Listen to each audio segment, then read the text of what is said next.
नमस्कार सांग मैंने बर्तमान आपण ओ ट्रिपल सी तरफ गोटे नोटिफिकेशन आई जोटा कि आप एग्जाम फी रिटर्न उपर नोटिफिकेशन आपण मैंने देखिपे अगस्ट 6 रे ये नोटिफिकेशनटा आसपण निजे निजे ऑफिशियल साइट जाकि देखिपारे कि चलतु देखा कौन दे से नोटिफिकेशन ने। तो प्रथम से नोटिफिकेशन आप क्लिक करेंगे, क्लिक कलापर जोटा ओपन हम है कि नहीं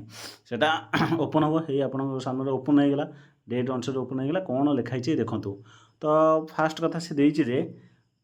सी जो 500 टका रिटर्न हम है कि तो कौ मान रिटर्न हम फास्ट कही जो मैंने रिटिन टेस्ट एग्जाम देते है ना जो मैंने रिटिन एग्जाम देते से मानकर कौन ना 500 टका फास्ट रिटर्न हम। तापर कौन कही देखो जदि से पीडीएफ टाक भलसे पढ़े तापर कही जो मानकर रिटिन माने एग्जाम फी रिटिन सॉरी एग्जाम फी रिटर्न हो नहीं ताने कौन पे हो नहीं से माने कौन करेंगे से माने कौन करेंगे ना ओ ट्रिपल एसी ऑफिशियली साइट की जिबे गला परे निजर आईडी आ पासवर्ड यूज करेंगे यूज करके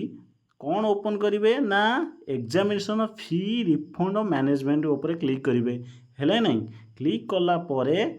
सी तांकर होम पेज को जिबे होम पेज को गला परे सी कौन करेंगे निजर बैंक अकाउंट डिटेल सेठी अपलोड करेंगे केते तारीख सुधा ना 16 अगस्त पूर्वर। यहाँ बहुत इंपोर्टाट देखु जदि आपणकर फी फेरी नहीं ताहले आप 16 अगस्त पूर्वर निजर कौन यूजर आईडी की यूज करके एग्जामिनेशन फी रिफंड मैनेजमेंट को जाइकी कौन करूँ ना स्टाटस चेक करूँ जदि आसी नहीं ताहले निजर बैंक डिटेल सेठी अपलोड करूँ है ना तापर आपणकर किछि दिन भितर रिफंड हो यहीटा हूँ आज नोटिस।